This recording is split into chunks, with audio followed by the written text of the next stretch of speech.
le séminaire des femmes pour le développement communautaire, impulsé par la GM Entrepreneurship. Alors, nous sommes à notre deuxième édition. Nous l'avons organisée l'année passée.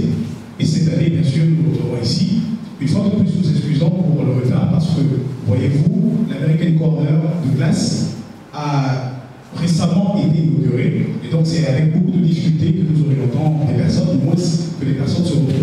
Et donc, ce qui explique pourquoi il y a beaucoup de retard. Et donc, toutefois, vu que nous sommes déjà avancés, nous allons commencer le programme. Alors, qui suis-je? Je me présente d'abord. Je suis Moussa Martin. J'ai le privilège donc de présider GM Entrepreneurship et l'association TBC qui fait dans la promotion du sport, donc du tennis notamment. Et je suis également membre du cercle Benjamin Franklin, qui est le réseau des anciens élèves IVP du département américain. Et donc, j'ai représenté également dans ce cadre-là, en matière de leader émergent dans le domaine du leadership civil. J'ai également participé en 2018 au programme Mandela Washington Fellowship en tant que leader civil et une fois de plus. Donc, j'ai représenté une fois de plus également aux États-Unis au niveau du Nebraska et Washington. Donc, c'est avec cette modeste expérience, mon équipe et moi, que nous avons initié le SFDC, le séminaire des femmes pour le développement communautaire. Et c'est quoi le SFDC? En fait, le SFDC, c'est un programme de formation entrepreneuriale qui vise à encourager la prise d'initiative des femmes entrepreneurs, des femmes qui se bâtissent pour parler régulièrement. Et donc, c'est un programme par lequel nous informons, nous formons, nous motivons et nous mettons en relation des acteurs de développement. Ce programme ne concerne pas seulement les femmes, il concerne toutes les personnes qui sont concernées par des questions de développement communautaire. Donc c'est pour nous dire que l'approche genre est vraiment prise en compte. Donc ne nous sentons pas exclus, les hommes. Est-ce que les hommes sont là? Bon, bien sûr, les hommes sont là. Est-ce que les droits d'hommes là?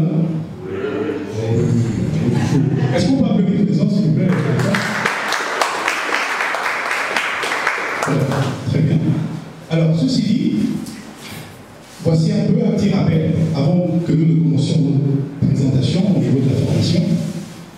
Le rappel que SFDC 2018, nous nous retrouvions pendant 4 mois, comme vous pouvez constater, au mois de mars, avril jusqu'à juin. Et donc, nous formions les participants sur différentes thématiques. La première, c'était entreprendre dans le contexte du développement communautaire. Nous avons enseigné ce qu'est le développement communautaire. Nous avons montré comment est-ce qu'on peut justement prendre des initiatives dans ce cadre. Par la suite, nous avons enseigné sur entreprendre en milieu associatif et de façon professionnelle. C'est pour, bien sûr, renforcer la professionnalisation des associations et des structures associatives en général. Nous avons enseigné sur le leadership, ça c'est du développement communautaire, et enfin, la session 4, nous avons enseigné comme une sorte de conclusion, le développement personnel, facteur de développement communautaire. Et donc, c'est pendant 4 mois que nous avons travaillé aussi avec des femmes entrepreneurs qui venaient partager leur expérience. Et comme vous pouvez le constater, pour nous, la GM, c'était une grande réussite. Et cette année, nous nous retrouvons encore au mois de mars, qui est le mois de la femme, et avec l'ONG Malachi, nous avons lancé cette première session, donc, qui portera sur le thème, qui porte sur le thème qui est affiché dans l'annonce que vous avez certainement eue au travers des réseaux sociaux. Ceci dit, nous allons... Ah, on annonce que c'est le temps de l'information.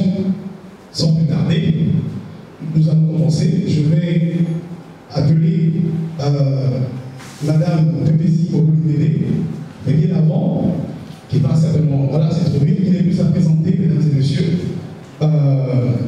qui va nous entretenir sur un sujet.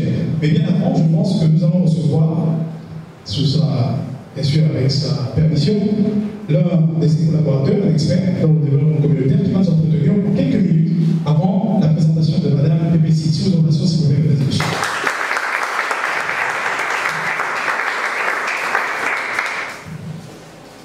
Bonjour. Je suis un nouveau stagiaire au sein de l'ONG Malachi et je suis de nationalité centrafricaine et je suis d'Anoumé au Togo. Donc je suis consultant, j'ai été consultant pendant 2 ans au sein de l'IEF sur les questions d'entrepreneuriat féminin et particulièrement depuis ces dernières années j'ai pu travailler les aspects conseil et gestion de conflits, conseil en entreprise, développement à la base. Alors je vais rapidement vous donner un bref aperçu de ce que nous allons faire aujourd'hui. Notre thème de séminaire porte sur les femmes et le développement communautaire. Vous êtes sans ignorer que nous sommes déjà dans le monde de la femme, c'est un point très important. Il faut rappeler à toutes les femmes qui sont ici présentes que vous constituez aujourd'hui quasiment la moitié de l'espèce humaine, c'est-à-dire qu'il y a énormément de femmes dans le monde. C'est vraiment très important. Je vous demande aussi d'applaudir pour ça, s'il vous plaît. Il y a énormément de femmes dans le monde et ça vous porter la vie, donner la vie. Alors, quand on parle de développement, on va entendre, on entend beaucoup de développement, mais c'est quoi? Dans le sens pratique ici, le développement va nous renvoyer à tout ce qui s'agit de la recherche du bien-être, dans l'amélioration des conditions de vie, dans la prospérité.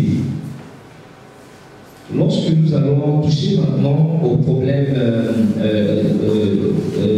communautaires, quand on parle de communautaire, on sait, c'est un peu vague, c'est quoi communautaire? Le communautaire ici, ce sera un groupe d'individus au sens étymologique ou un groupe de personnes qui se sont réunies. Mais dans la pratique, quand on dit souvent développement communautaire, qu'est-ce que ça signifie?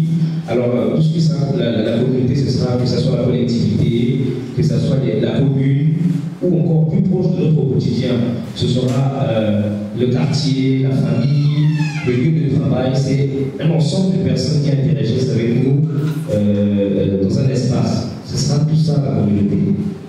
Alors, la problématique qui s'est posée, c'est mais pourquoi on peut parler de développement communautaire des femmes? C'est-à-dire qu'il y a un problème.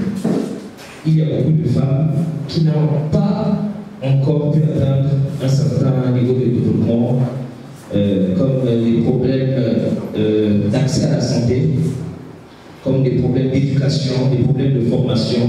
C'est pour ça qu'aujourd'hui, nous sommes en train de nous dire que si les femmes se mettaient ensemble, elles pouvaient contribuer à leur développement, ou alors si une femme pouvait se développer individuellement, elle pouvait également contribuer au développement d'autres femmes.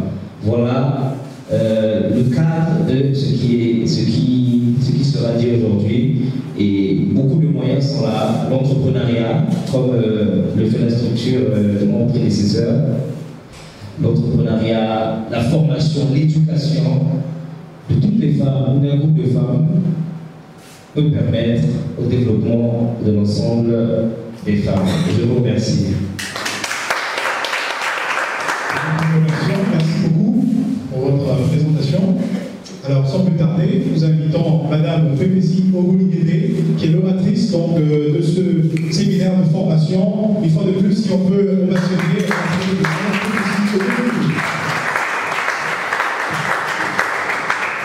Bonjour à tous. Merci pour les encouragements. Merci également pour les prédécesseurs. Je suis Pépési Ogouligédé. Je suis également membre du cercle Benjamin Franklin.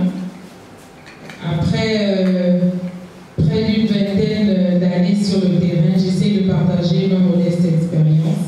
Alors ce matin, nous allons effectivement parler des femmes, nous allons parler de développement, nous allons parler d'entrepreneuriat.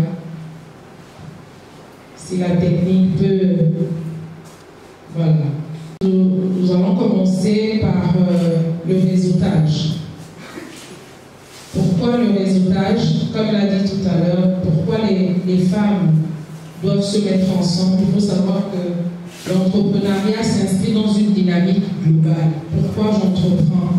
Parce que je veux réussir, parce que je veux avoir des sources de revenus, parce que je veux être heureuse, parce que ça veut dire qu'il faut comprendre l'entrepreneuriat au sens large, pas seulement ceux qui font du business, mais entreprendre pour réussir sa vie. Et pour ceux qui ont fait des recherches avant nous, ils nous disent que la réussite ne peut pas être individuelle, elle est toujours collective. C'est-à-dire que pour réussir, on a toujours besoin des autres, soit en termes de conseils, soit en termes d'accompagnement, soit en termes de partenariat, mais seul, on ne peut pas, puisqu'on vit dans un monde où on interagit, on a des enfants, on a un époux, pour ceux qui sont mariés, on a des parents, on a des amis. Toutes ces personnes sont comme des inputs pour notre réussite si on sait vraiment prendre ce qui est positif. Et pour revenir à l'Afrique, vous voyez, autrefois, le développement communautaire était une réalité parce que même dans la configuration des villages, la cuisine était collective. Donc, toutes les femmes préparaient dans la même cuisine. Et les hommes également étaient au corps de garde au même endroit. Et donc, il y avait un partage d'informations. Il y avait ce réseautage, on peut dire, traditionnel. Si l'une d'entre elles avait un problème chez elle, dès qu'elle arrivait à la cuisine le matin, ah voilà, j'ai ce que j'ai eu, et l'autre pouvait lui apporter soit tel conseil, soit vraiment la soutenir si c'était quelque chose de moral. Donc, vraiment, le réseautage est quelque chose de très, très, très important lorsqu'on veut réussir, mais il faut choisir effectivement avec qui être en réseau. Cela veut dire qu'il faut avoir une vision. Moi, j'ai ma vision, vous avez la vôtre, mais en vous côtoyant, je sais qu'il y a un input que vous pouvez m'apporter qui me permettra d'atteindre vraiment les objectifs que je me suis assigné. Et la problématique aujourd'hui, c'est effectivement qu'on rencontre beaucoup de personnes qui n'ont pas de vision, qui n'ont pas d'objectif et qui n'ont pas d'outils. Et c'est là qu'on arrive aux compétences de vie. Donc le réseautage, on dit, il y a un des aspects, le partage du savoir-faire, du savoir-être.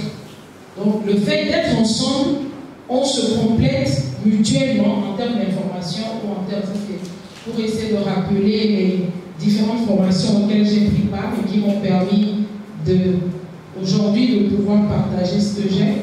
Là, ça c'est un des combattants de Mandela, donc quelqu'un qui est dans l'ANC, parce que les femmes, ce sont des médiatrices permanentes. En fait, le combat de la femme, puisque nous sommes dans le mois de la femme doit être une négociatrice. Tout ce que nous voulons obtenir de la part de nos enfants, de nos époux, dans le business, il faudrait qu'on sache véritablement négocier. Et là, nous sommes au département d'État américain, pour le programme également de Jocha. Il est là humble, mais pour participer à ces programmes, notamment le YALI, c'est un appel à candidature, c'est vraiment très sélectif. Donc, pour avoir été retenu, c'est que c'est vraiment une soumise. Donc, on essaye de résumer un peu la plupart des qualités que les femmes doivent, qu'une femme qui veut réussir doit avoir. On a essayé de le mettre comme ça, femme et paix.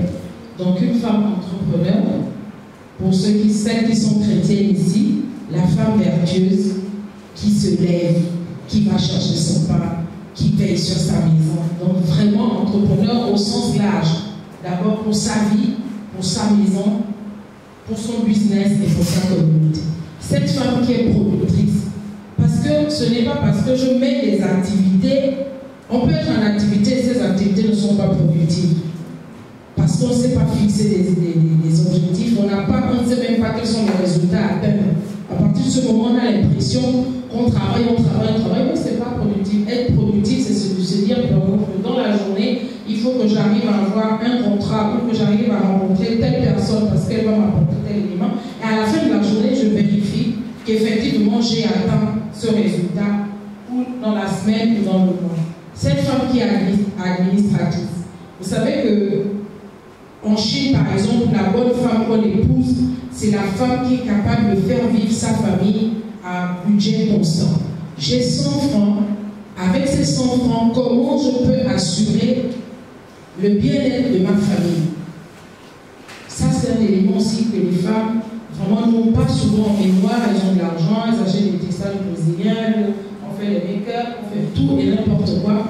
Mais dans notre vie personnelle ou dans notre vie familiale, il n'y a vraiment pas d'avancée. Cette femme qui est initiatrice, c'est-à-dire qui prend des initiatives, qu'elle soit, il faut toujours essayer. L'échec fait partie vraiment de la réussite.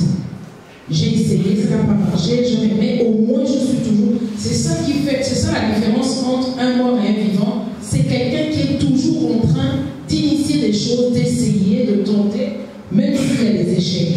Et cette femme qui est innovatrice.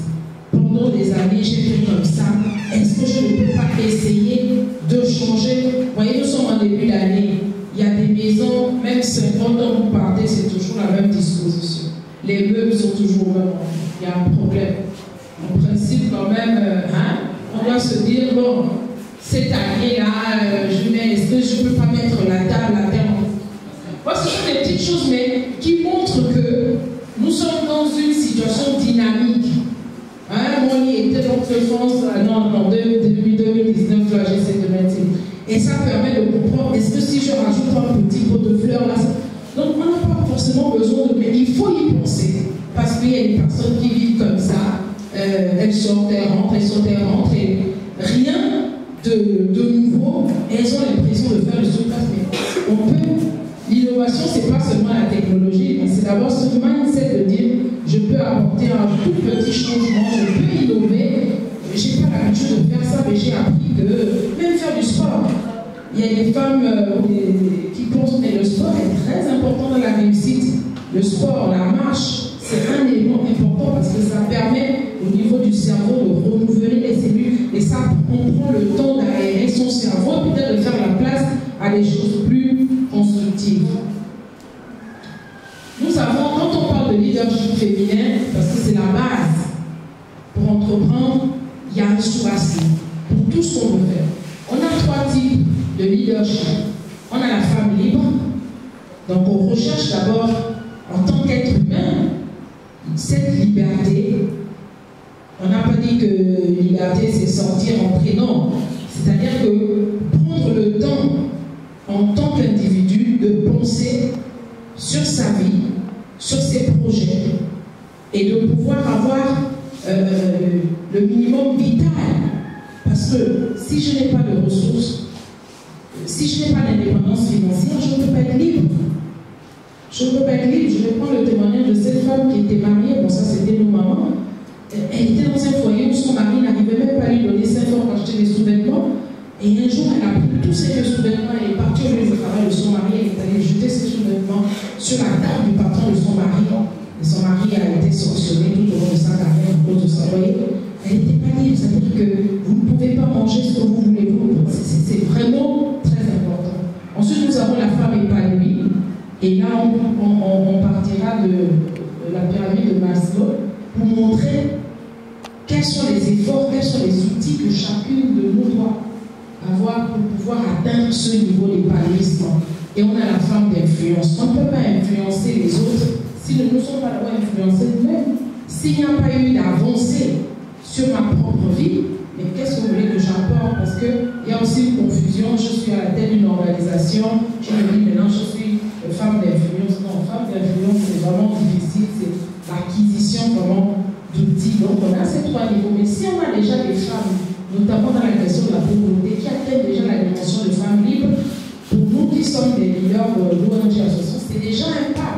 Parce qu'on sait que cette femme, au moins, elle est libre d'esprit, elle est libre financièrement, elle peut se nourrir, elle peut se soigner, elle peut s'occuper de sa famille également. C'est déjà quelque chose de gagné. Maintenant, si on atteint le niveau du d'épanouissement, waouh, parce qu'à partir de là, on peut maintenant tirer les autres, parce qu'on est équipé pour tirer les autres. Les femmes d'influence, tant mieux, c'est pour pouvoir défendre les droits des femmes, pour qu'on puisse, on nous a dit tout à l'heure qu'effectivement nous représentons plus de la moitié de la population, mais il faut reconnaître aussi que nous représentons les 3 quarts des pauvres. Et pour la question du Gabon, depuis 2013, le taux de pauvreté est en train de chuter dans le monde. Mais au Gabon, on se rend compte que le taux de pauvreté augmente. Qu'est-ce qui se passe? Il faudrait que nous, les femmes, nous essayons de nous asseoir, de nous poser des questions. Pourquoi au Gabon, le taux de pauvreté augmente alors que, jusqu'à un passé récent, l'argent circulait au Gabon contrairement à d'autres pays? Mais pourquoi le taux de pauvreté augmente? Parce que dans les années 2000, nous étions à peut-être 22 à 27% de taux de pauvreté. Et là, comme McKinsey a fait son étude, nous sommes à plus de 30. Et ça, ce sont même des chiffres scientifiques qui ont vérifié bien. Plus de la moitié de la population gabonaise, malheureusement, même ceux qui travaillent, quand vous côtoyez les gens même qui travaillent, ils vivent dans la précarité. Ça veut dire qu'il y a un problème. Et nous, les femmes, nous sommes à la base des familles. Nous devons justement nous poser des psychologue qui a essayé de définir la hiérarchie des besoins, qui nous dit les besoins physiologiques, c'est-à-dire que nous, pour nous les femmes, en tant que combattantes, nous devons être capables au moins de satisfaire ce niveau-là, au moins. Qu'on soit capable de résoudre ne serait-ce que même ces deux-là. La faim et la soif, au moins ça, que nous puissions nous-mêmes manger et que nous puissions nourrir également nos familles. On a la sexualité, vous voyez qu'on arrive à la reproduction et à la santé.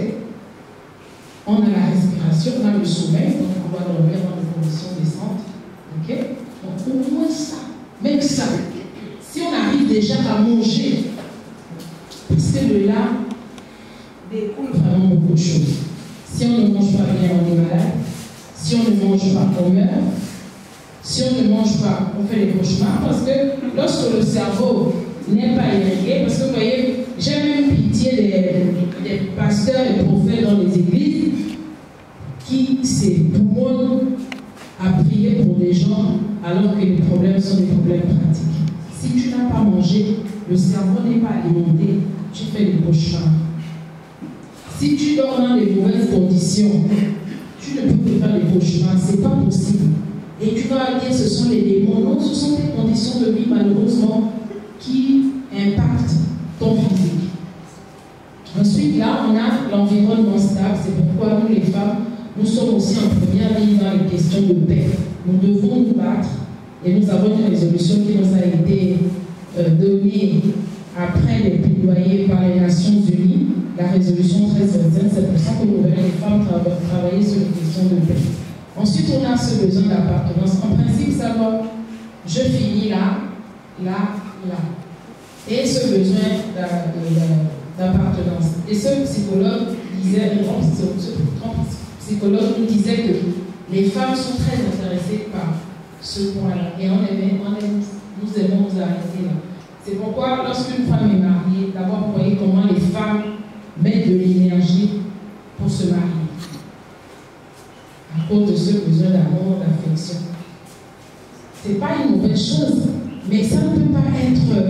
C'est-à-dire qu'on ne peut pas mettre autant d'énergie pour pouvoir se marier, mais pas mettre autant d'énergie pour réussir sa vie, pour pouvoir réaliser même cet objectif. Et dans la question des compétences de vie, les choix aussi que les femmes font, c'est-à-dire qu'avant même d'avoir acheté le sac de riz ou le paquet de manioc, elle vient là déjà, elle achète le tissage brésilien. Il y a un problème. Je ne peux pas avoir acheté un tissage brésilien qui coûte 100 000 francs alors que le premier besoin à la maison, c'est sûr. La nourriture. On ne peut pas aller financer ni le retrait de deuil, ni le mariage, aucune dépense de ce niveau-là, si on n'a pas pour satisfaire. Si on arrive à mettre ça en pratique, on va se rendre compte qu'effectivement, on voit l'épanouissement parce qu'on n'est pas stressé pour les besoins primaires. Il sait que les femmes ont des capacités, ont du potentiel pour arriver au 5e niveau, et c'est là où on parle de leadership féminin pour que nous puissions être équipés pour atteindre son 5e niveau qui est le besoin d'accomplissement. Et c'est là où c'est vraiment difficile. Vous voyez qu'au fur et à mesure qu'on monte, le nombre se réduit. Ça veut dire que pour arriver là-bas, il faut un gros travail personnel pour pouvoir atteindre ce besoin d'accomplissement qui nous procure en fait de l'épanouissement. Et aujourd'hui, il y a d'autres qui ont même rajouté le besoin d'éternité, comme les Mandela, comme Winnie Mandela, Myriam Makeba, c'est-à-dire que des personnes qui marquent pour la postérité, qui ne sont plus là, mais on se souvient d'eux, parce qu'effectivement, ils se sont investis pour la communauté. Donc, le maître mot aujourd'hui à l'endroit des femmes, c'est que nous devons nous battre pour au moins réaliser ce niveau-là, à travers ce travail communautaire. C'est-à-dire que toute femme au Gabon doit être capable d'assurer ce niveau. Manger. Donc, nous avons des associations qui accompagnent pour montrer comment, avec des très petits moyens, on peut assurer cet objectif. Celui-ci, car on a besoin de la santé. Aujourd'hui, on a la CNAMGS. Ce n'est pas normal pour une mère de ne pas être enregistrée à la CNAMGS et de continuer à dépenser de l'argent et ainsi de suite. Donc ça, c'est très important, la gestion des priorités, comment nous gérons nos besoins. Et nous ne devons pas nous laisser conduire par nos désirs. Il y a une différence entre un besoin réel et un désir. Le tissage brésilien, c'est un désir, parce qu'on veut faire comme la voisine, parce qu'on veut plaire à X, Y, mais est-ce que c'est un besoin réel? C'est la question que nous devons toujours nous poser sur la base. Et ça rentre dans quelle catégorie? Mais je ne peux pas d'abord aller faire plaisir ici, alors que je n'ai pas encore à manger. Et c'est la raison pour laquelle au Gabon, malheureusement, le taux de pauvreté augmente, parce que les gens ne savent pas gérer leurs priorités. Lorsqu'ils ont des ressources, ils ne savent pas comment les utiliser. Juste quelques petits conseils. Comment s'organiser au quotidien. On ne peut pas se lever le matin et ne pas savoir ce qu'on doit faire dans la journée. Au moins 3 priorités qu'on se fixe. Donc la veille ou une semaine avant, on doit savoir que dans la journée, j'ai 3 priorités à définir. Et quoi qu'il en soit, sauf vraiment cas de force majeure, je dois pouvoir les réaliser. Donc c'est très important. Et là, ça permet justement de savoir qu'on est en train de réaliser une vision. On est en train de réaliser des objectifs. Quel est mon objectif? Pourquoi je peux entreprendre? On entreprend soit par nécessité, comme on a vu tout à l'heure, j'ai besoin de ressources, soit par opportunité. Il y a une opportunité qui se présente, pourquoi pas entreprendre? Donc, préparer et déterminer la portée des activités qui doivent s'inscrire dans la réalisation des objectifs. Analyser les forces, faiblesses, possibilités et menaces, parce que nous sommes des humains. Parfois, on se fixe des objectifs. Est-ce que nous sommes capables de les atteindre? Pourquoi pas? Et qu'est-ce qu'il faut? Et mettre des stratégies en place, oui. Toute réussite, toute réalisation possible, même le ménage qu'on peut faire à la maison, il doit être programmé. J'en ai pour 1 heure. Et 1 heure, je commence par le salon. Ensuite, j'arrive à la cuisine. Donc, tout ça, c'est organisé. Et mesurer la réussite. Est-ce que je fais des petits pas? Il y en a qui font les grands, tant mieux. Mais est-ce que je fais des petits pas? Est-ce que lorsque j'évalue ma réussite, parce qu'on est là pour réussir dans la vie à tous les niveaux. Donc, quelques idées. Établir une liste, c'est très important d'écrire. Ça nous rappelle justement que j'ai pris cet engagement personnel. Est-ce que je l'ai réalisé? Pourquoi pas? Pourquoi je ne l'ai pas fait? Se donner des délais, oui, il faut des délais pour tout ce qu'on fait. Ce projet, je donne 1 semaine. Tu te fixes. Vous verrez que c'est différent de lorsqu'il n'y a pas de délai, on se dit qu'on a toute la vie, mais on rentre malheureusement dans ce qu'on appelle la procrastination. C'est-à-dire qu'on est toujours en train de remettre, l'année se termine, on n'a rien réalisé, on est frustré, mais tu ne t'es pas fixé des délais. Oui, ce projet, dans 3 mois, il doit être bouclé.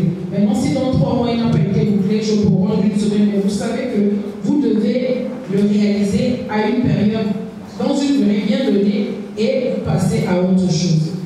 Traiter les tâches rapides avant celles les plus complexes. C'est-à-dire que dans la journée, j'ai toute une liste de tâches, je fais les plus simples, les plus rapides et les plus complexes après. Prendre plaisir à varier chaque tâche effectuée, c'est des petits gestes mais qui sont vraiment très importants.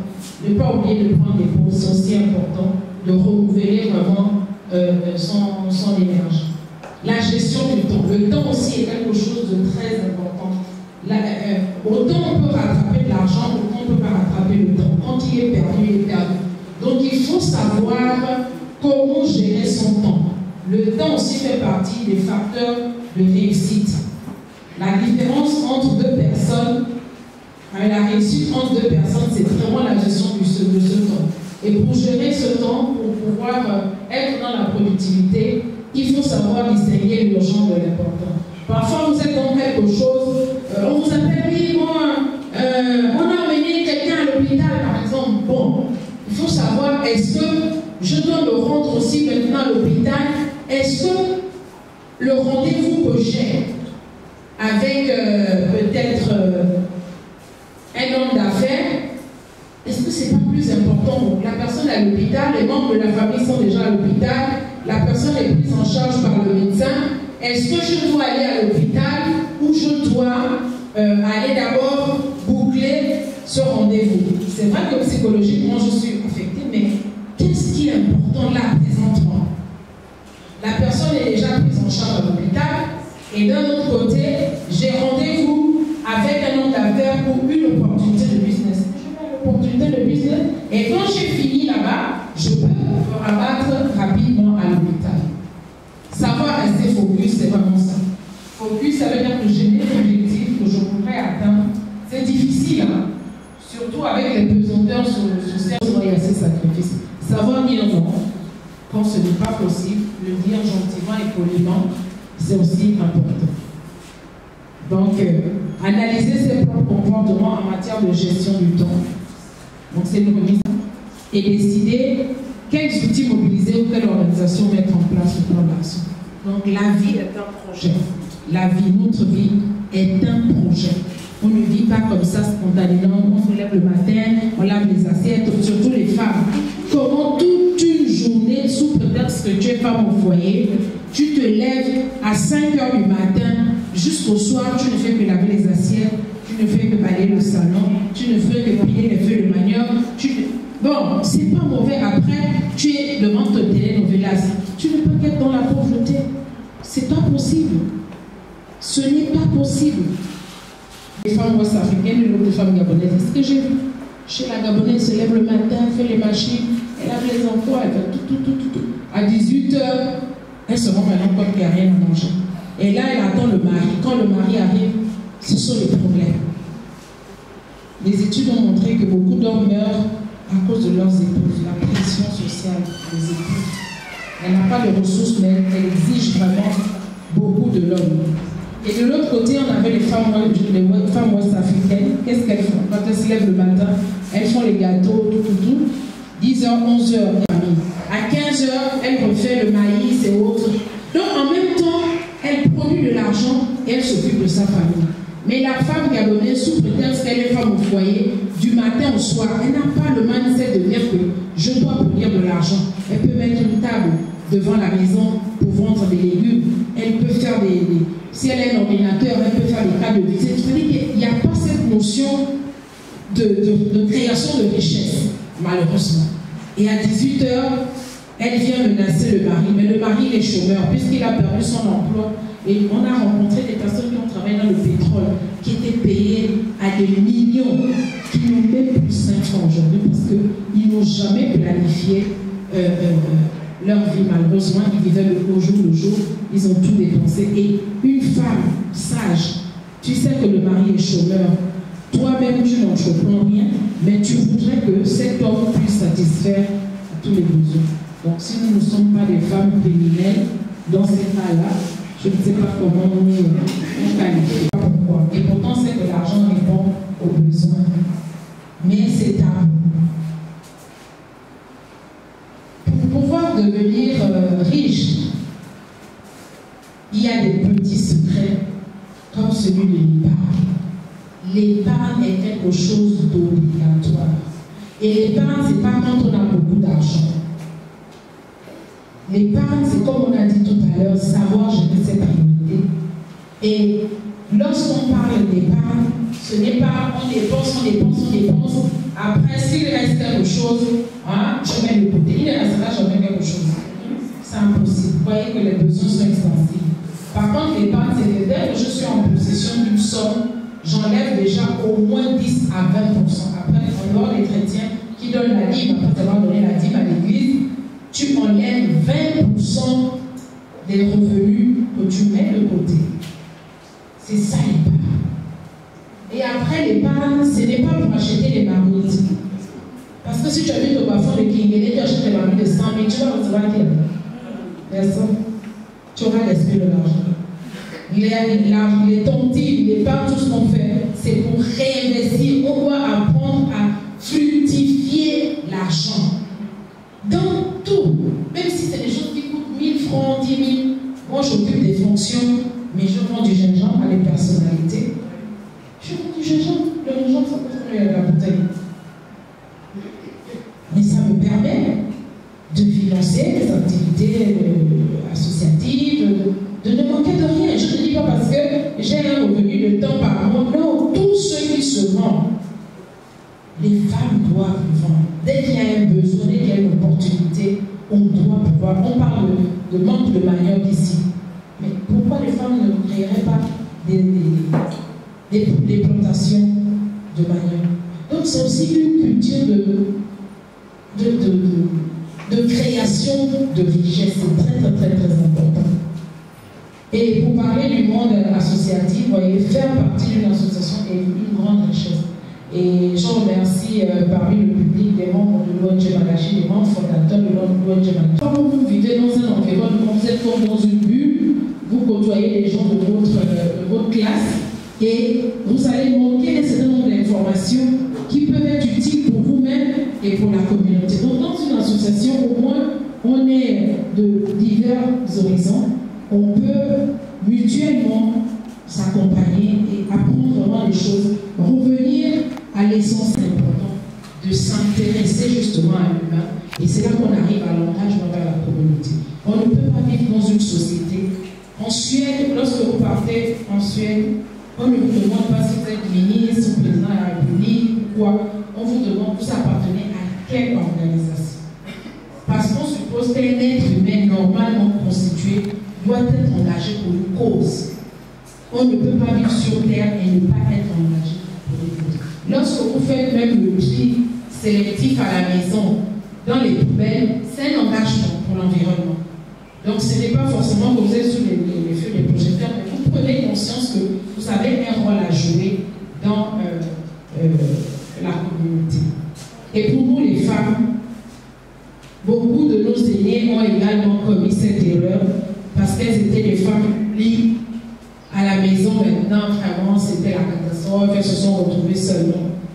Pour celles qui sont en ménage, c'est une très bonne chose. Le mariage je pense que c'est une bénédiction. Et il faut, par contre, ce qu'il faut enlever dans la conscience, c'est que le mariage n'est pas une profession. Parce que c'est ça le problème. Surtout au Gabon, c'est une profession. Alors que le mariage, c'est une entreprise et chacun a même ses facteurs de production. C'est une entreprise. Le capital est constitué de la femme et de l'homme à tous les niveaux, humain, matériel et financier. C'est très important que la femme gabonaise, et la Bible dit, la femme vaillante réjouit le cœur de son mari. Ça veut dire que si tu n'es pas une femme vaillante, ton mari est triste. Il ne peut pas le dire, mais la Bible est claire. Donc le mariage est une entreprise et une profession parce que les femmes, elles sont en ménage. Elle veut que le mari lui donne tout, il achète des tissages brésiliens, il subventionne, il participe au retrait de l'œil, au mariage, tout, il doit tout faire. Mais pourtant, il sait que cet homme-là travaille peut-être à la fonction publique, il est en catégorie C, il est payé à peut-être 200 000, mais tu veux qu'il assure des besoins d'1 million. Tu veux tout simplement le tuer pour devenir veuf. Donc nous devons prendre conscience de cela, c'est très important. Si nous donnons la vie, nous devons aussi être là pour préserver la vie. Et préserver la vie, c'est entreprendre. Et nous devons être capables de concilier, peut-être parler d'intégration, parce que c'est vraiment difficile. Être une femme leader, c'est très difficile. Mais nous devons faire l'effort. Notre vie privée, notre vie professionnelle, notre vie publique. Je suis à l'église, mais un temps pour tout cela, c'est très important de prendre conscience parce que notre business, notre entrepreneuriat ne fonctionne pas en vase clos, s'inscrit dans une dynamique parce que ce qu'on recherche, c'est d'être heureux. Et si j'ai de l'argent parce que je fais du business et que mes enfants sont des drogués, mon mari est alcoolique, je pense que je ne pourrais pas être heureuse parce que chaque fois que je rentrerai à la maison, voilà, cette réalité va me rattraper. Donc il faut veiller à ce que nous puissions être des femmes qui soient capables de répondre aux différents enjeux. Inutile. Oui, Marco, tu fais quoi? Non. Ça là, tu ne fais pas du temps. Si tu m'appelles, pardon. dis-moi qu'il y a une rencontre, ou bien est-ce que tu es au courant de ceci, cela, parce qu'on perd du temps avec des relations inutiles. C'est pas que c'est inutile, mais il faut savoir à quel moment leur accorder de l'intérêt. On a des parents, on a des amis, parce que nous devons être aussi des personnes sociables. C'est important. Elle travaille dans l'agroalimentaire. Elle a aussi cette entreprise qui lui rapporte près de 300 millions de chiffre d'affaires par an. Une Gabonaise. Hein? Madame Obouliguena, on la voit à la télé, madame Obouliguena, elle peut me payer. Elle est nobody. Elle travaille au marché. Au marché. Elle met ses bottes. Elle était c'est l'une des premières commerçantes, la première commerçante gabonaise du marché de bananes. Et le témoignage de cette femme, je vais parce que le reste là, ce sont des choses qui sont souvent connues. Et le témoignage de cette femme, son mari a fait de hautes études en France, doctorat comme les Gabonais, même un doctorat et tout. Et quand il est rentré, donc il a été recruté à la police, officier. Et elle était passionnée du commerce. Et son mari n'en voulait pas parce que tout le monde dit, mais comment toi, tu es un cadre, ta femme peut vendre au marché, tu peux laisser ta femme vendre au marché. C'était des problèmes dans le foyer. Mais elle était passionnée, elle a fait. Cette femme est l'une des femmes qui ont ouvert le marché mondial. Donc c'est une Gabonaise qui a suscité la création du marché mondial. C'est hier qu'on a découvert ça. Comment elle s'appelle? Madame Ella Madeleine. Et elle a continué. Donc c'était vraiment des problèmes. Le mari cherchait maintenant des femmes de sa trempe et tout. Elle a vécu vraiment des difficultés dans son foyer. Et un jour, son mari perd son emploi et il décide de prendre le véhicule en pleine circulation. Donc il rentre à la maison à pied. La femme dit, qu'est-ce qui se passe? Donc on a pris le véhicule et tout ça. Cette dame, le lendemain, est allée acheter un véhicule cash à ce monsieur. Cash. Elle a appelé le chauffeur. Elle est allée à la banque, elle a pris l'argent, elle a acheté le véhicule. Elle a dit au chauffeur d'aller donner le véhicule à son mari. Et quand le mari a vu le véhicule, il a demandé de ce qu'il vient. Oh, c'est madame, maman qui a dit, elle a donné l'argent. Elle a pris, elle est partie prendre l'argent là-bas. Et j'ai essayé de mobiliser les femmes, elles ne croyaient pas. Et grâce à cette dame, aujourd'hui, j'ai pu avoir quelques millions et j'ai pu décider également de réaliser mon rêve que j'avais depuis longtemps. Donc c'est pour dire que les femmes ont du potentiel. Ne faisons pas comme tout le monde. Si c'est en vendant la banane, en vendant le manioc, en vendant je ne sais pas quoi, que je peux avoir de l'argent, n'hésitons pas. Donc quand elle est au marché, elle a les bottes. Et quand vous la voyez dans la vie publique, elle roule en Prado, elle a le visage, elle est vraiment waouh. Mais elle a ces deux vies-là. Et aujourd'hui, c'est une femme qui a pu compter déjà le milliard. Donc c'est pour dire que vraiment l'entrepreneuriat est quelque chose de besoin. Elle n'a pas fait l'école et son témoignage est vraiment émouvant. Nous espérons qu'elle pourra nous le partager parce qu'elle avait été chassée par son père pour avoir pris une grossesse très jeune. Grâce à cette expérience aujourd'hui, il y a la résilience. La vie nous réserve trop de goût tous les jours, qu'on soit les maladies, les problèmes de famille. Donc nous devons avoir la capacité de cultiver ce qu'on appelle la résilience. C'est-à-dire qu'on ne peut pas empêcher les chocs de la vie, les crises, mais lorsqu'on est un peu préparé, c'est un peu comme un amortisseur en fait. Mais quand on n'est pas du tout préparé aux crises de la vie, malheureusement, quand elles arrivent, elles peuvent nous mettre à terre et nous pouvons avoir la capacité de voir et la flexibilité. Effectivement, nous sommes des humains. Il faut apprendre à être flexible, que ce soit dans l'entrepreneuriat au sens du terme, que dans la vie. Parce que les situations ne sont pas souvent rigides et on a besoin d'un peu de flexibilité. Donc, parler du réseautage, partager l'information, c'est important. dans les affaires, effectivement, il faut que la confiance est un aspect très important et la puissance. Il ne faut pas avoir peur de ce mot puissance parce que il faut aimer les challenges. Si aujourd'hui, même dans le business, je peux dire cette année, mon chiffre d'affaires doit être de 10 francs, mais l'année prochaine, je peux dire qu'il faut qu'il passe à 20 ou 30 francs. C'est pas tous les ans la même chose. Il faut, même dans la vie de tous les jours, il faut ces défis, il faut se donner vraiment des défis toujours plus importants. Alors, on pourra rentrer plus tard sur la question du réseautage parce que tout ça, c'est vraiment des idées générales. Mais nous organisons souvent des ateliers vraiment thématiques pour pouvoir accompagner les personnes dans des projets bien précis. Donc, les freins à l'entrepreneuriat, les présentants socioculturels, oui. Il y a une dame qui disait que si votre mari vous attend à la maison tous les jours à 19h, sachez que vous ne pouvez pas réussir en tant qu'individu. Oui, c'est impossible. Parce que vous pouvez avoir un homme d'affaires qui vous donne un rendez-vous à dîner à 21h ou 22h, mais si c'est une opportunité d'affaires, vous devez partir.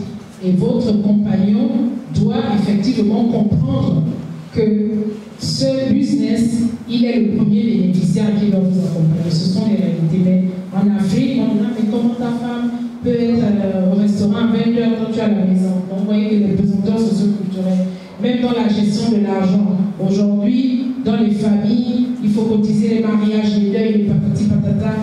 Quand vous ne le faites pas, vous êtes stigmatisé. Mais si vous n'avez pas vous-même, vous ne vous faites pas violence, malheureusement, vous allez tomber dans ces pièges et vous allez confondre le fonds de roulement avec le bénéfice. Parce que lorsque vous allez mettre le fonds de roulement pour satisfaire les besoins socio-culturels, parce que vous voulez vous faire voir dans la famille, et vous allez tomber en faillite. L'autocensure, oui, les femmes ont « Ah, si je fais ceci, ah, qu'est-ce qu'on va dire ?» Non, vas-y, même si on dit l'essentiel, c'est d'atteindre vraiment ton objectif. Le manque de financement. Il y a des opportunités parfois de financement, mais les femmes ne s'intéressent pas. Elles n'ont même pas le courage d'aller prendre l'information. On dit qu'il y a des financements à tel endroit. Ah non, ça c'est pour les autres, moi ça ne me regarde pas. Malheureusement, le manque de confiance, ça c'est une réalité. Les femmes manquent vraiment de confiance, des contraintes familiales, parce que j'ai des enfants, parce que non, même si j'ai des enfants, si je suis bien organisée, si j'en ai peu, je suis bien organisée, je peux entreprendre et réussir dans mon business. Voilà, pour l'instant, c'est ce que je pouvais apporter comme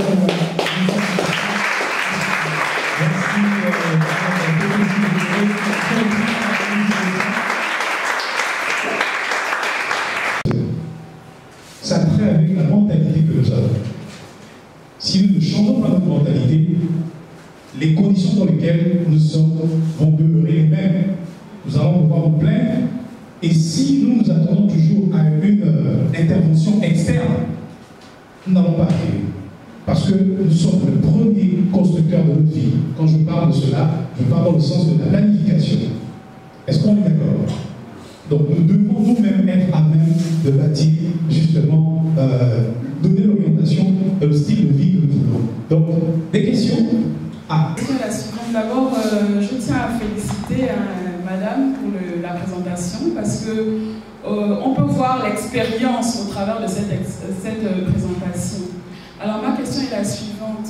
Généralement, lorsqu'on va entreprendre, on a tendance à chercher le financement. Et les conseils qu'on a très souvent, et on nous dit, n'attendez pas d'avoir beaucoup d'argent pour commencer. Moi, Madame, ce que j'aimerais vous poser comme question, c'est comment est-ce que vous avez financé votre association, financé tout ce que vous avez pu entreprendre? Est-ce que vous avez dû toucher dans votre salaire parce que vous travaillez? Est-ce que vous avez dû épargner? Et comment est-ce que vous avez procédé tout au long de ces années?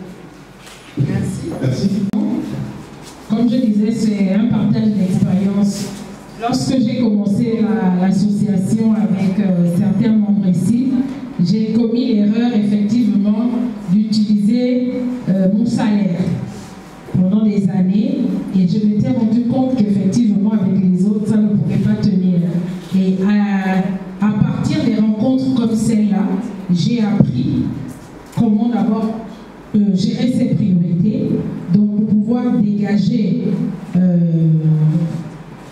de l'argent que je pouvais épargner. Et à travers cette épargne, j'ai développé des activités qui me rapportent de l'argent en marge et qui me permettent justement de financer les projets. Donc, des prestations, notamment intellectuelles. Lorsque je fais des conférences, que ce soit au Gabon ou à l'international, j'ai l'avantage avec les formations que j'ai reçues. En général, lorsque je fais une prestation d'une conférence, si je ne suis pas beaucoup payée, c'est au moins 500 000 et plus. Voilà, donc j'ai commencé aussi à écrire des guides pour partager vraiment cette expérience. Donc, vraiment, c'est une erreur de dire qu'on va financer des projets parce que je suis d'abord un agent public avec son salaire. Là, on est carrément dans un programme d'appauvrissement. Ce n'est pas possible.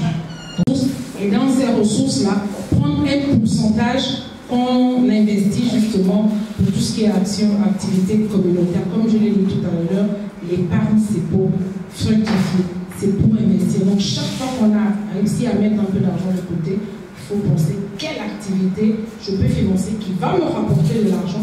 Et dans ça intérêt, si je peux dire, je peux dégager une quote-part que j'investis pour la communauté. Effectivement, une organisation, lorsqu'on veut atteindre un niveau, vous voyez là, on a un consultant qu'on a fait venir de l'étranger, il faut le payer, donc ça nécessite vraiment des ressources. Mais ces ressources, je vous ai dit, comme la dame qui est devenue milliardaire, et bien moi aussi, je mets mes mots désormais et je vais au marché parce que j'ai compris que c'est là-bas que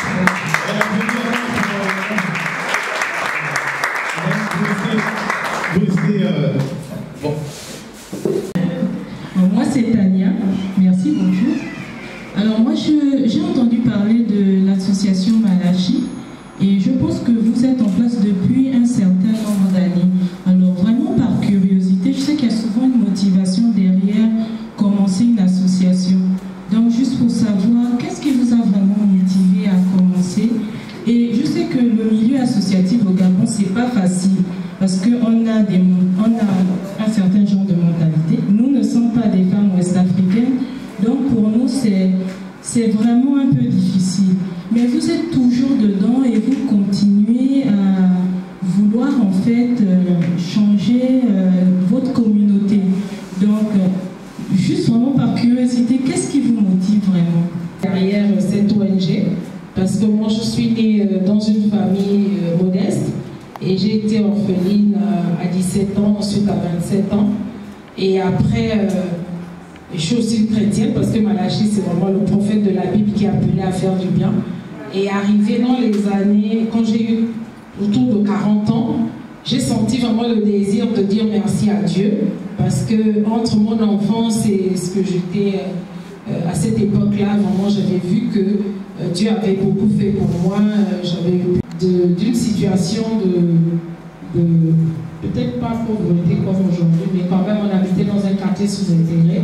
Et j'ai vraiment reçu ce désir d'apporter aussi, de dire aux autres de la communauté que c'est possible de changer de vie. Donc c'était la lutte contre la pauvreté qui m'a emmenée et j'ai partagé cette vision avec d'autres personnes qui sont ici dans la salle, qui elles aussi le faisaient déjà. Donc ce sont des actions que nous menions individuellement et nous avons pensé qu'en fédérant les énergies, on pouvait en faire plus. Donc effectivement, c'est contre vents et marées, c'est vraiment quelque chose qui est en moi.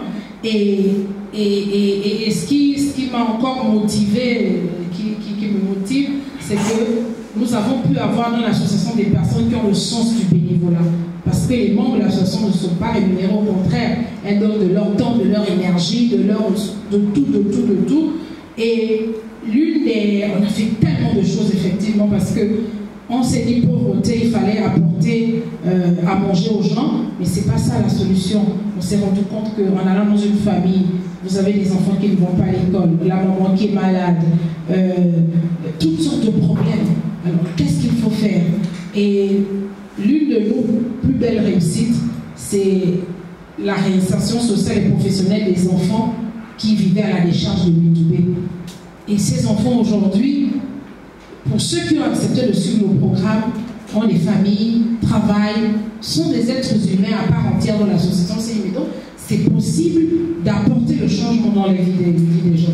Donc c'est un peu c'est un remerciement en fait. Malachi, c'est vraiment le livre de souvenir de Dieu pour dire voilà, on essaie de faire du bien. Maintenant, on a une vision entre la réalité du début et celle d'aujourd'hui. Donc les années d'expérience nous ont amené à comprendre que c'est pas de donner à manger aux gens, mais c'est d'impacter vraiment les vies des gens. Donc le développement humain, le développement personnel, parce que beaucoup de gens sont dans des situations de pauvreté à cause de leur mentalité. Donc c'est vraiment cet engagement, beaucoup de philanthropie aussi, parce que c'est pas facile vraiment de... On n'en avait pas assez, mais vous pensez quand même aux autres. Et Dieu merci aujourd'hui, au sein de l'ONG Malachi, il y a eu la création de... En fait, l'ONG Malachi a suscité à ce jour près de 100 associations et ONG. Les gens ont crié parce qu'on s'est rendu compte que plus nous serons nombreux, plus vraiment l'impact sera vraiment réel. Donc, merci de reconnaître cet engagement. C'est quelque chose qui vient vraiment du fond du cœur. Donc, parfois, les membres sont fatigués. Non, madame, là, on n'en peut plus. Mais voilà, il faut que je le fasse, Donc, c'est peut-être aussi une thérapie pour moi, pour se sentir utile, en fait, à l'humanité. Il y en a qui prennent plaisir en allant au restaurant, en boîte, et tout ça. Et ça demande beaucoup de sacrifices parce que il y a beaucoup de choses que je ne fais pas, parce que je pense toujours, voilà, si j'achète une bouteille de champagne ou une bouteille de vin qui coûte 900 000, ça peut... Et là, j'ai des problèmes avec certaines personnalités qui ne me comprennent pas, parce que je ne mène pas une vie luxueuse, je mène une vie normale. Et souvent, quand vous côtoyez des personnes à certains niveaux, c'est un peu embêtant. Pourquoi tu ne prends pas du champagne? Pourquoi tu ne vas pas à la pointe de nez au restaurant tel et tout? Non, pour moi, je considère ça comme du gaspillage d'argent. Parce que je préférerais investir cet argent auprès des plus faibles. Merci. Je vais m'accentuer là-dessus. Vu qu'elle parlait de l'association, on a parlé du financement. Et de suite, ça va attirer mon attention au niveau de la taxe, parce que madame a parlé de milliardaires, de types milliardaires. Dans les pays, normalement, en fait, les États vivent des taxes. C'est-à-dire qu'ils ne peuvent pas avoir une transaction bancaire d'une telle importance sans que l'État ne retire quelque chose. Maintenant, à partir de là, j'aimerais savoir, est-ce qu'au niveau des associations, est-ce que l'État retire, on dit comment les associations, c'est un pourcentage? Est-ce que c'est 35%, 40%, ou bien, en fait, quel est ce montant? Et comment ils gèrent ça au niveau de leur direction? Parce que c'est quand même un peu difficile au niveau de l'association. Merci. Donc elle paye les impôts comme tout le monde. Ce n'est pas l'ONG. C'est une dame qui est dans le business. C'était pour donner le témoignage qu'au Gabon, il y a des femmes qui sont dans des secteurs qui ne sont peut-être pas très connus, mais qui ont des gros chiffres d'affaires. Maintenant, dans l'ONG, ce sont les cotisations des membres, les dons et les legs. Donc, il n'y a pas une législation au Gabon qui exige le paiement des taxes. Au contraire, on a besoin que l'État même apporte des financements aux ONG et associations, parce que nous faisons un travail auprès des communautés, un travail que les gouvernements ne pourront jamais faire. Ceux qui ont été aux États-Unis, comme les Yali, vont vous montrer la puissance des ONG et associations aux États-Unis. Moi, j'y étais en 2012, ils étaient à 6 millions d'ONG et associations. Et les associations représentaient 10% des emplois aux États-Unis. Ceux qui ne le savent pas, Madame Obama, son premier emploi, c'était directrice générale d'une fondation. Ça veut dire qu'aux États-Unis, lorsqu'on parle de la société civile, on sait que ce sont des maillons, c'est un maillon très important pour le développement humain, pour le développement communautaire, pour le développement. Les États-Unis ne peuvent pas fonctionner sans les ONG. Et aujourd'hui, même au Gabon, c'est nous-mêmes, les acteurs de la société civile, nous ne sommes pas conscients du pouvoir que nous avons. Et il y a un travail qui a commencé pour faire un mémorandum qui sera transmis au pouvoir public pour que désormais on accompagne les ONG et associations. Et vous verrez que lorsque le FMI arrive au Gabon, la Banque mondiale, tout le monde, ils demandent toujours à rencontrer les ONG et associations pour savoir exactement quels sont les besoins réels des populations. Donc nous avons un pouvoir que nous n'arrivons pas à bien vendre et c'est l'occasion effectivement de le faire. Donc soyez rassurés que la dame, elle paye bien ses impôts à l'intérieur. C'est partie des objectifs de ce séminaire, inculquer ces valeurs-là pour qu'au sortir de là, nous puissions intégrer des associations ou en créer pour que nous puissions être une forte proposition ensemble. Et c'est comme ça qu'on va atteindre nos objectifs de développement. Alors, une autre question? Oui. Bonjour. Je suis Madame Nimoro Idoxi. J'aimerais poser une question, peut-être à deux volets. Longtemps au travail qu'à la maison.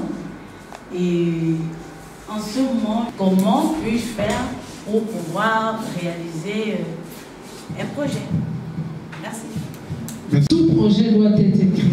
Je ne sais pas si vous avez déjà écrit votre projet. On parle souvent de montage de projet. Il faut, parce que l'idée, c'est, voilà, c'est vague. Il faut commencer par monter votre projet par écrit.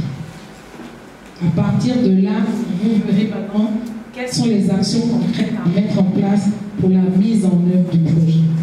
Donc, séance tenante comme ça, je ne peux pas vous donner une réponse. Je peux vous donner le contact de l'ONG qui pourrait vous aider à mettre vos idées en place. Et la culture de l'épargne, vous avez dit que vous êtes une femme au foyer, mais vous travaillez. Voilà. Donc, si vous avez les ressources, on aura également un travail à faire ensemble pour savoir comment vous dépensez votre argent, pour pouvoir mettre un peu d'argent de côté. Même lorsque vous allez à la banque, hein, on dit souvent qu'à la banque, on le prête aux riches, parce qu'il y a le risque. Tu ne peux pas aller devant un banquier, 0 francs, je veux tel montant. Non, il faut démontrer au banquier que tu as déjà réussi à épargner tel montant et que tu demandes tel autre, parce que là, ça rassure le banquier que tu as la capacité d'épargner et que le risque est réduit et que tu pourras également rembourser ton crédit. Donc, apprenons à écrire les projets. Je veux ceci, ce n'est pas un projet. C'est une idée. Maintenant, cette idée, il faut la transcrire en langage projet et vous verrez même que vous-même, vous pourrez trouver des solutions, de savoir que je dois aller à tel endroit, je dois me rapprocher de tel organisme, ainsi de suite. Mais je crois que le finance, les compétences de finance, je ne voudrais pas parler par anticipation, mais je pense que les compétences vont être transférées dans certainement un autre organisme. Et il n'y a pas que le finance, il y a des banques. Hier, il y a FINAM qui a organisé une activité. Je crois qu'il y a des personnes qui étaient pour voir comment financer les projets. Donc, il y a beaucoup d'entités qui existent, qui font des financements. Ma contribution dans une association au Gabon, parce que quand on rentre, on est un peu perdu, on ne sait pas trop où aller, où aider, et qui aider, qui voir. Donc, je voudrais savoir un tout petit peu. J'ai travaillé aussi avec Caritas en Suisse. Donc, c'est une grande association, je pense, qui est dans le monde.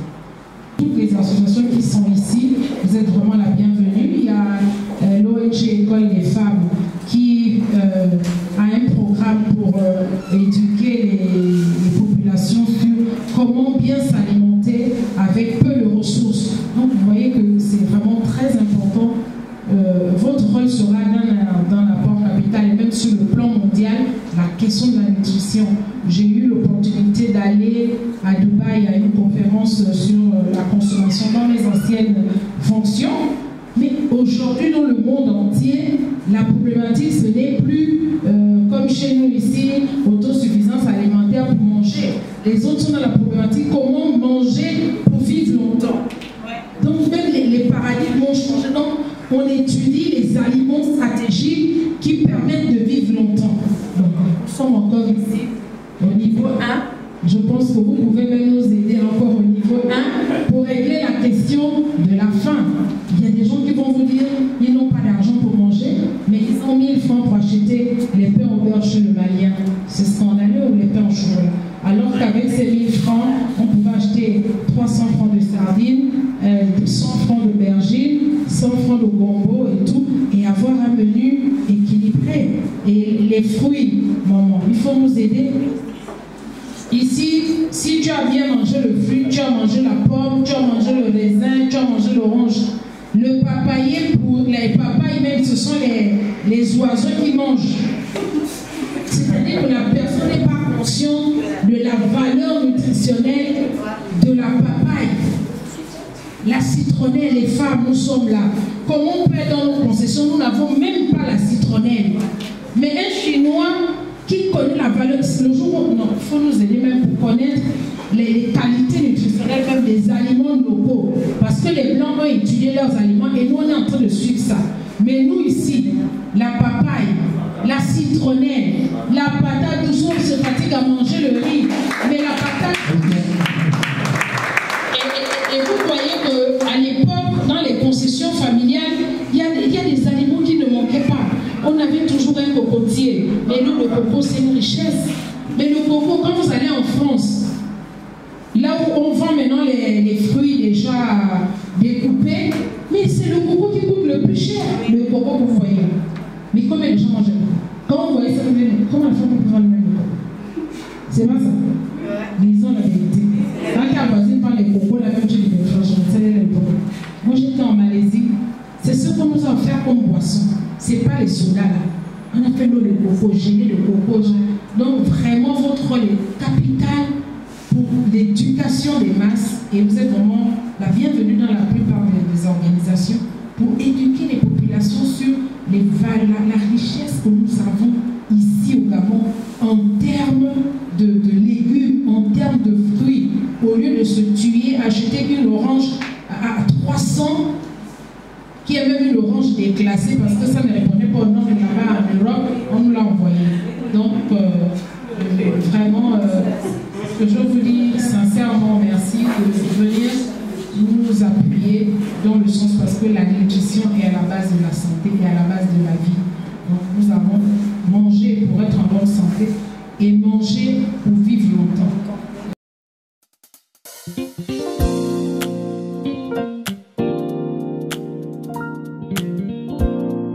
Il y en a d'autres qui n'étaient pas présentes et qui ne sont certainement pas là aujourd'hui.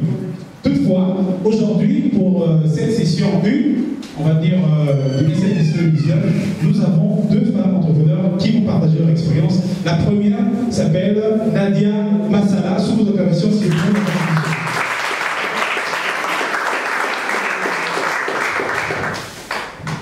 Bonjour, je suis très heureuse d'être ici. Je suis un peu timide et surtout que c'est la première fois, mais bonjour, je nous avons Massala Nadia Syriane. Je suis agent au sein d'une institution de la place. Alors aujourd'hui, je vais vous parler de mon activité qui est Mélie Belot. Mélie Belot, ici, j'exerce dans le domaine de la vente. Alors je vends des articles tels que des sacs, des vêtements. Je vends des articles tels que des sacs, des vêtements, des babouches, mais également d'autres articles dans le domaine artisanal. À Mélie Belot, je ne suis pas seule. J'ai également avec moi une équipe de femmes avec lesquelles nous travaillons dans le même concept de la vente. Alors, comme dans toute activité, nous connaissons souvent des hauts et des bas. C'est un peu ça. L'année dernière, j'ai participé également au séminaire des femmes et éventuellement différentes sessions de formation. Mais je peux vous assurer que cela a été très bénéfique pour moi et très riche. Nous, ça a changé complètement ma façon de travailler. Et aujourd'hui, je travaille de façon organisée et professionnelle. Mais aussi, lors de cette formation, j'ai pu bénéficier aussi des séances d'apprentissage telles que dans le domaine du make-up. Et ça a été très riche pour moi.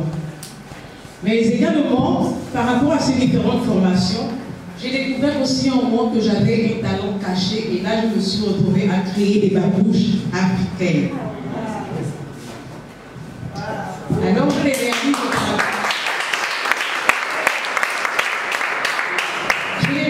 Tout simplement au travers de la matière de chez nous, notamment du raffia, des perles, de la laine, et Corée. Donc c'est du Made in Gabon. Alors également par rapport au séminaire aussi des femmes, ça m'a permis de m'équiper en train de mieux travailler. Alors je vends mes articles au travers des réseaux sociaux tels que Facebook, Messenger, WhatsApp, mais aussi en collaboration avec le ministère du Commerce qui organise le plus souvent des expositions au niveau de Bolo. Et là aussi, j'expose. Mais je peux vous assurer aussi que j'ai vraiment des clients. Je les vends notamment aux Caucasiens, c'est-à-dire les Européens. Je les vends aussi à des Indiens, mais également des Sud-Africains.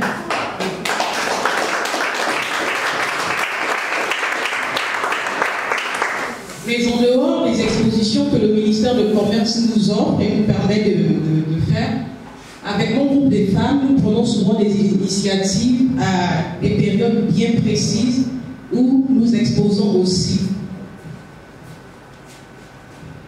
Où nous exposons aussi afin d'harmoniser notre portefeuille. En somme, je ne vais pas m'arrêter là, je vais toujours aller à la quête de l'information afin de parfaire mon travail. Donc, ma devise est, et donc ma devise est j'aime le travail, la rigueur et la discipline. Je vous remercie. J'aime le travail, la rigueur et la discipline. Qui est toujours avec nous. Et ici, qui se donne. D'accord, une question. Merci beaucoup Nadia. Tout d'abord, j'aimerais te féliciter pour l'immense travail. Merci. Moi qui viens d'Afrique de l'Ouest, c'est vraiment tout ce que tu es en train de dire, c'est ce qui galvanise, ce qui fait bouger l'Afrique de l'Ouest, les petites créations, conceptions, etc. Vraiment, félicitations.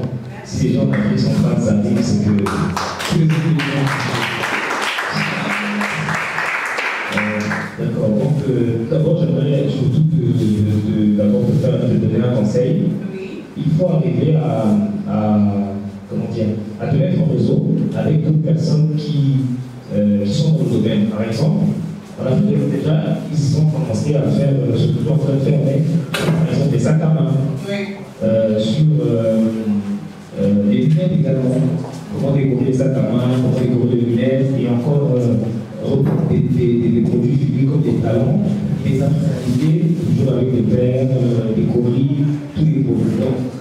Donc, essaie de te mettre aussi en réseau, de rechercher pour pouvoir encore proposer des produits vraiment purement exotiques et encore plus riches en originalité. D'accord, merci, mais je peux aussi t'assurer que je suis déjà en train de travailler sur ça. Alors, ma question, ce serait vraiment de savoir comment est-ce que tu, au niveau des prix de tes articles que tu vends, essaie de montrer un peu plus comment tu fixes les prix et si tu as des difficultés lorsque tu vends tes produits au niveau des taxes, des finances, etc. Merci. Et en écoutant le témoignage de personnes, ça suscite une inspiration. Et donc, suite à cette inspiration, elle s'est mise à prendre des initiatives et finalement, elle s'est retrouvée à quitter d'un niveau, on va dire 1 à finalement 6. Ça allait très rapidement au travers des réseaux sociaux. Elle a commencé à vendre d'abord déjà au Gabon. Elle a vendu en France et j'aimerais bien qu'elle revienne là-dessus. S'il vous plaît, la régie, à l'autre slide, juste après celle-là. Non, avancez. Voilà, ok. Est-ce que tu peux nous édifier là-dessus? Je vous assure que par rapport avec l'IA française, nous sommes devenus même amis jusqu'aujourd'hui. Et quand elle vient me faire la recette, c'est la recette un peu de toute la famille. Elle prend des petits cadeaux pour toute la famille. Donc c'est ça, et tout ce qu'on peut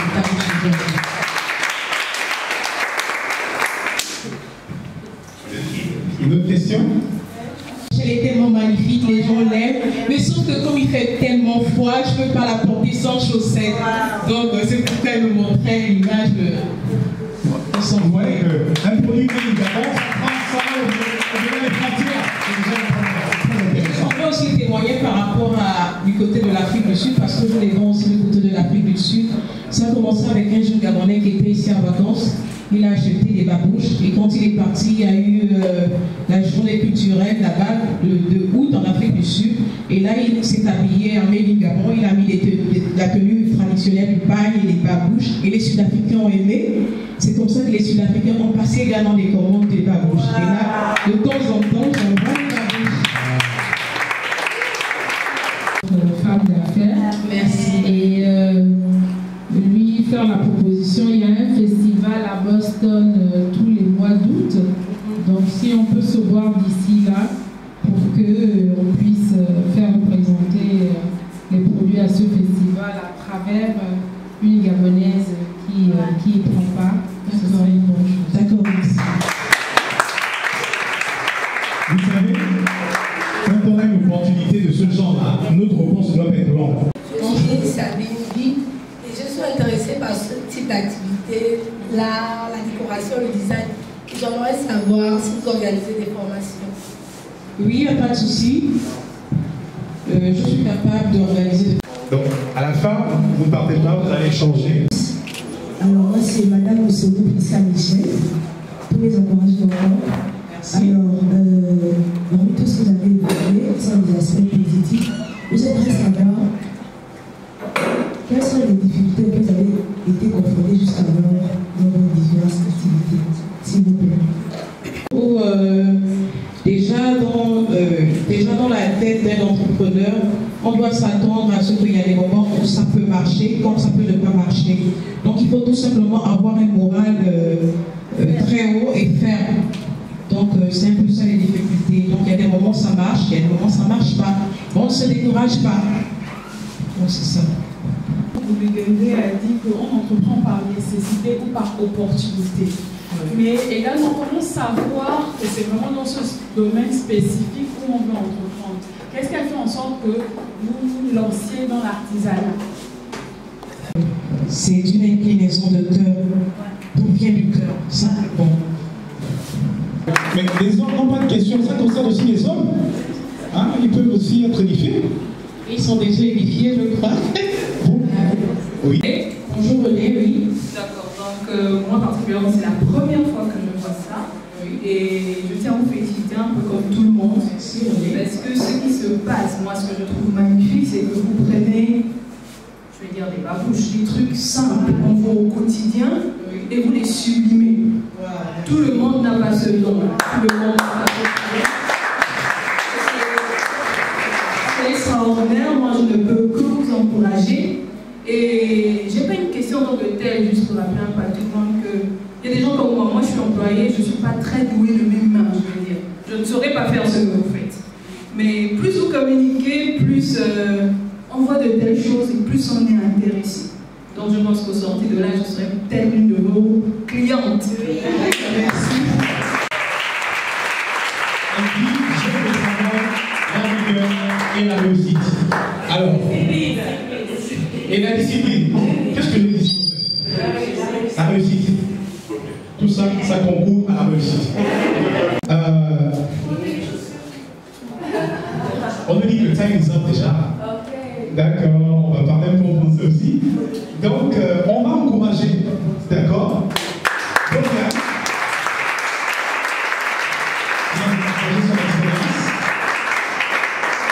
on va encourager là. Vous savez que c'est pas facile.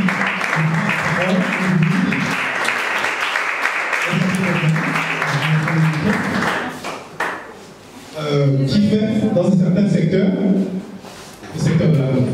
Alors, moi je ne vous dis pas plus, elle va nous édifier. Regarde, ça va? J'ai peur. Est-ce qu'on peut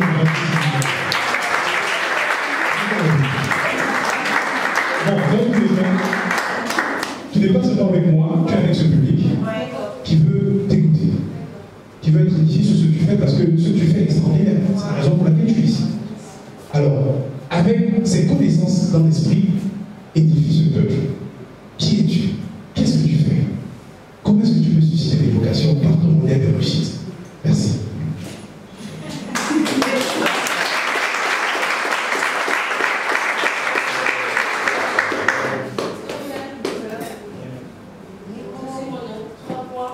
c'est ma marque. Et les 3 points signifient... Alors les 3 points signifient quoi pour vous? 3 points de suspension. Ouais, c'est tout. 3 points de suspension, la ligne droite et aussi la création. Le chiffre 3 représente la création. Voilà. Alors, pas d'autre. Ah, je suis là déjà. Alors là, nous avons une robe traditionnelle mielée. Très, je trouve, classe. La dame, elle est magnifique. Et ici, on a une robe, comment dire, une robe moderne qui a été filmée au marché de Huy par un grand photographe, Carl Nicholson. Voilà. On passe sur autre chose. Ça va, t'as pas trop oublié. Autre slide, la régie. Alors, ici nous avons du raffia. Une robe en raffia avec un tissu, je sais pas comment le dire. Vous voyez? Ici nous avons du raffia et là nous avons du brocart. C'était pour une robe de mariée traditionnelle, même couchée. C'est différent de ce qu'on a l'habitude de voir. Et là, j'avais proposé pour une mariée, au lieu de mettre une robe, d'avoir un ensemble pantalon qui lui donne plus d'allure. C'est aussi une ensemble. On n'est pas obligé de s'habiller en robe. Et ici, c'est une robe tout simple, en satin, et avec de la broderie pour un mariage. Tout simple. Avec cette robe, on peut se marier au bord de la plage, pieds nus, avec une coupe en soie. Il ne faut pas trop compliquer les choses. Alors, l'histoire de cette robe. Cette fille s'appelle Mariama. Elle a représenté le Gabon pour Miss Africa. Mais elle n'a pas gagné ce titre. Mais par contre, aujourd'hui, après ce photoshoot, elle défile pour Louis Vuitton.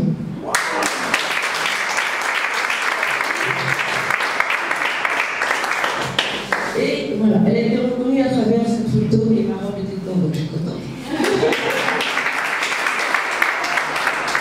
Et elle aussi pieds nus comme moi, j'adore pieds nus. Voilà. Et elle, c'est une exécutive, elle va à mon travail. C'est juste pour vous montrer que je fais aussi des tenues classe pour la maman, avec la maman qui va au travail. Là, elle est classe. Elle finit son boulot, elle peut sortir avec ses collègues, prendre un cocktail et toujours rester classe et on se rend chez nous.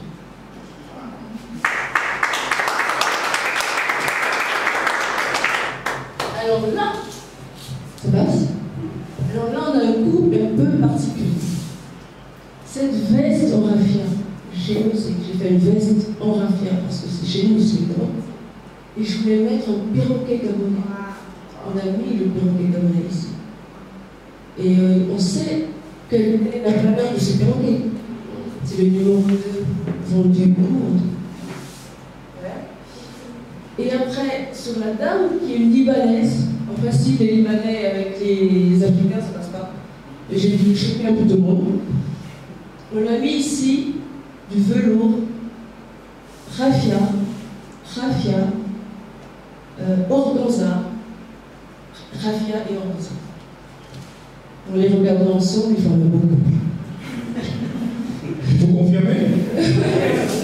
Mais bon, je vais se marier. On passe à celui-là. J'avais fait la couverture d'un magazine, Enoromi. Elle est là?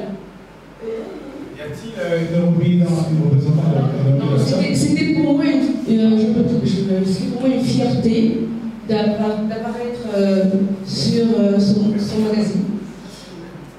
Et aussi, je suis habillée par 3 mois.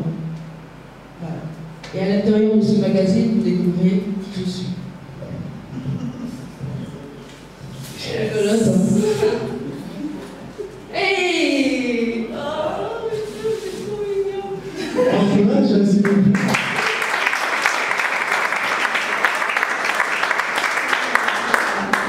Alors c'est assez petit, là, si vous voulez me voir. On n'a que 10 000, 20 000 pour faire quelque chose. Je dis, les gars, ok, je vais vous faire ça gratuitement.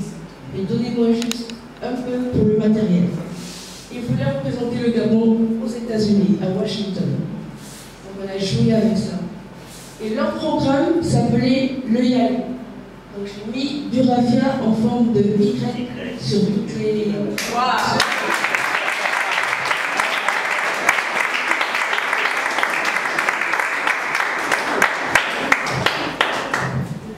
Mais on a un grand problème au Gabon, c'est qu'on n'a pas de panne gabonais.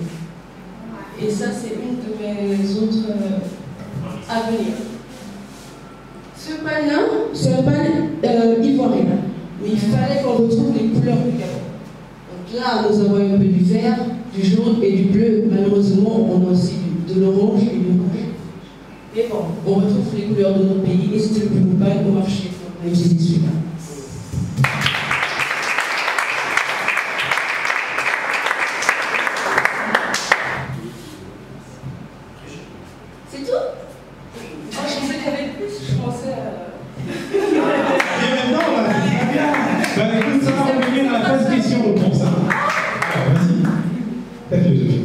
Ouais, ça c'est vraiment...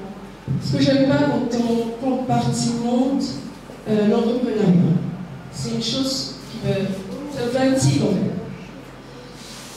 Pour moi, l'entrepreneuriat est l'entrepreneuriat. Dire l'entrepreneuriat pour les femmes, ou dire l'entrepreneuriat pour les hommes, non. La question c'était de savoir qu'est-ce qu'on fait exactement. Vous êtes styliste, n'est-ce pas? Ou est-ce que vous je suis designer. D'accord. Je suis styliste, merchandiser aussi. Je fais la conception de mes robes. Quand la cliente vient, je la vois, je dessine une robe. Il n'y a rien à part de sexe, ça c'est votre regard. Oui, ça c'est moi. Mais une femme entrepreneur, comme on l'a dit, c'est terrible. Parce que pendant que vous êtes à l'atelier, effectivement, il faut penser à la maison. Il faut penser, c'est pour ça que dans le leadership féminin, on parle maintenant de leadership féminin conscient. C'est pas parce que j'ai la tête dans le business que j'oublie en fait tous les autres aspects. Et c'est ce que les enfants, l'homme lui quand il est dans le business, il ne pense pas à ce qu'on va manger, il ne pense pas si l'électricité est payée.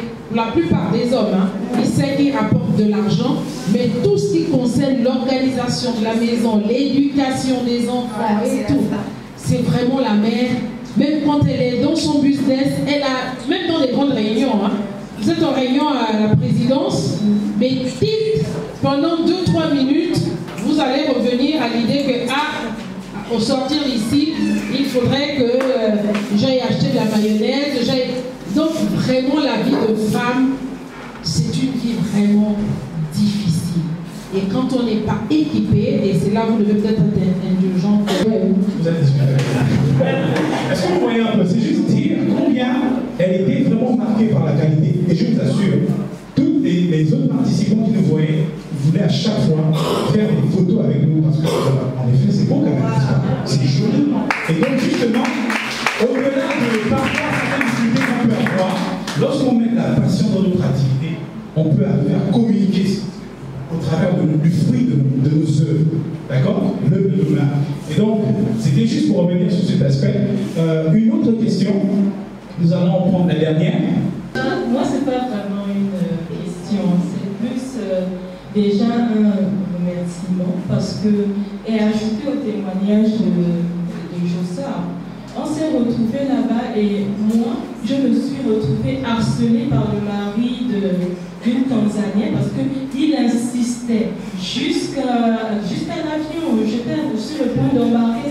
Il me dit, mais donne-moi ta robe, je suis pas la payer. Je dis, moi aussi j'aime cette robe. Pour l'instant, je ne peux pas m'ouvrir les services. de Dorian, mais je veux garder ma robe. Donc j'ai pas vendu ma robe. Et aussi, en fait, c'est pour remercier cette femme. C'est une designer de talent. Nous sommes deux, avec Bernadette, nous avons des... En fait, nous sommes différents, complètement différents. Et elle m'a regardé, elle m'a dit, je sais ce qui est bon pour toi. Avant de me rencontrer, elle voulait nous faire un certain type de modèle. Et ensuite, elle m'a rencontré, elle a dit, ok, pour toi, c'est surtout ça. Et je vous assure que moi, j'ai mis mon modèle. Ça me correspondait. Donc, et aussi, je sais qu'elle est beaucoup impliquée dans la cause des enfants. Elle fait beaucoup pour certains. Elle ne nous a en fait rien dit d'elle-même. Mais je peux vous assurer. Et d'ailleurs, Dorian, quand je vais me marier, c'est toi qui feras ma mariage.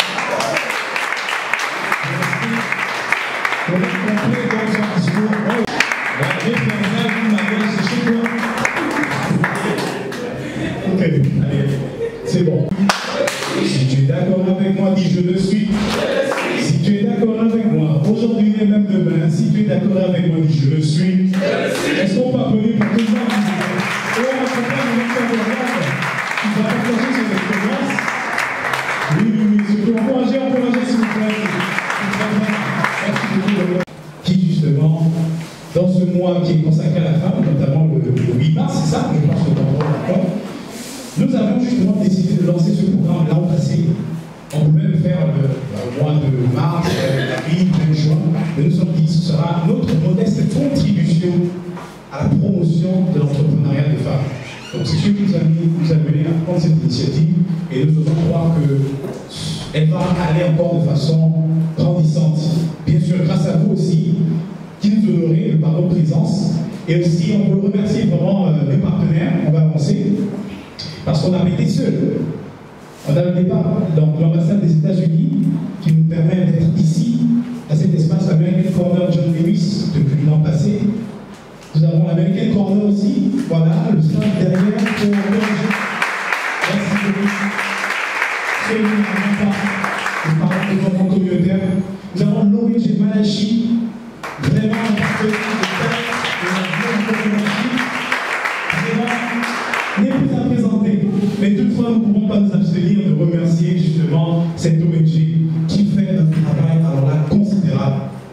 Qui va au-delà justement des frontières. Et donc, ensemble, nous pouvons arriver à faire de grandes choses. Chacun à son niveau, dans sa sphère d'influence, peut prendre des initiatives affectives.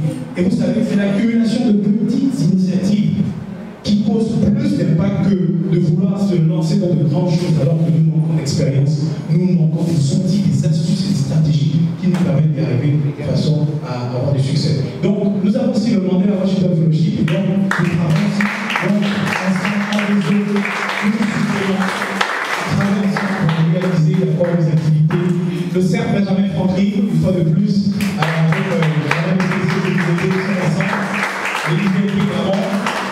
l'association TBC, Tennis Bridge Community, dont je vous parlais, dont je suis président, en quelques mois ici.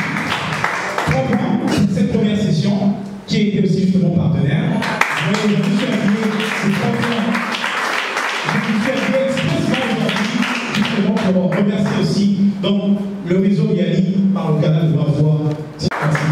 Et bien sûr, Benny Melo, avec des carouches.